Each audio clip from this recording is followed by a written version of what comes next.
ಬೆಂಗಳೂರು ನಮ್ಮ ಮೆಟ್ರೋ ಪ್ರಯಾಣಿಕರಿಗೆ ಮತ್ತೊಂದು ದರ ಏರಿಕೆಯ ಸಾಧ್ಯತೆ ಎದುರಾಗಿದ್ದು, ಬೆಂಗಳೂರು ಮೆಟ್ರೋ ರೈಲು ನಿಗಮ ಪ್ರತಿ 3 ವರ್ಷಕ್ಕೊಮ್ಮೆ ಬರೋಬ್ಬರಿ 12% ಮೆಟ್ರೋ ಪ್ರಯಾಣದ ದರ ಹೆಚ್ಚಳ ಮಾಡುವ ಪ್ರಸ್ತಾಪವನ್ನ ಪ್ರಸ್ತುತ ದರ ಪರಿಷ್ಕರಣಾ ಸಮಿತಿ ಪ್ರತಿ ವರ್ಷ 5% ದರ ಹೆಚ್ಚಳಕ್ಕೆ ಶಿಫಾರಸು ಮಾಡಿದೆ.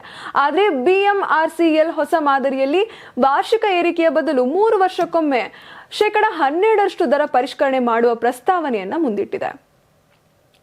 ಇನ್ನು ಈ ಪ್ರಸ್ತಾವನೆಯನ್ನ ಸರ್ಜಾಪುರ ಹೆಬ್ಬಾಳ ಮೆಟ್ರೋ ಮಾರ್ಗದ ವಿವರವಾದ ಯೋಜನಾ ವರದಿ ಜೊತೆಗೆ ಕೇಂದ್ರ ಸರ್ಕಾರಕ್ಕೆ ಸಲ್ಲಿಸಲಾಗಿದೆ. ಇನ್ನು 2033ರ ವೇಳೆಗೆ ಈ ಮಾರ್ಗದ ಕಾಮಗಾರಿ ಪೂರ್ಣಗೊಳ್ಳುವ ನಿರೀಕ್ಷೆ ಇದ್ದು, ಹೊಸ ದರ ಪರಿಷ್ಕರಣೆ ಮಾದರಿಯಿಂದ ಮೆಟ್ರೋ ನಷ್ಟವನ್ನ ಕಡಿಮೆ ಮಾಡುವ ಸಾಧ್ಯವಾಗಲಿದೆ ಎಂದು ಬಿಎಂಆರ್ಸಿಎಲ್ ಅಂದಾಜನ್ನು ವ್ಯಕ್ತಪಡಿಸಿದೆ. ಇನ್ನು ಈ ಪ್ರಸ್ತಾಪ ಇನ್ನೂ ಜಾರಿಯಾಗಿಲ್ಲ. ಮೊದಲು ಕೇಂದ್ರ ಸರ್ಕಾರದ ಅನುಮೋದನೆ ದೊರೆಯಬೇಕಿದ್ದು, ಬಳಿಕ ದರ ಪರಿಷ್ಕರಣಾ ಸಮಿತಿ ಪ್ರಸ್ತಾಪವನ್ನ ಪರಿಶೀಲಿಸಲಿದೆ. ಅಂತಿಮವಾಗಿ ಸಮಿತಿಯ ಒಪ್ಪಿಗೆ ದೊರೆತ ಬಳಿಕವೇ ಹೊಸ ದರ ಪರಿಷ್ಕರಣೆ ಜಾರಿಗೆ ಬರಲಿದೆ. ಸದ್ಯ ಇದು ಕೇವಲ ಪ್ರಸ್ತಾಪದ ಹಂತದಲ್ಲಿದ್ದು, ಪ್ರಯಾಣ ದರ ಏರಿಕೆ ಕುರಿತು ಯಾವುದೇ ಅಂತಿಮ ನಿರ್ಧಾರ ಕೈಗೊಳ್ಳಲಾಗಿಲ್ಲ.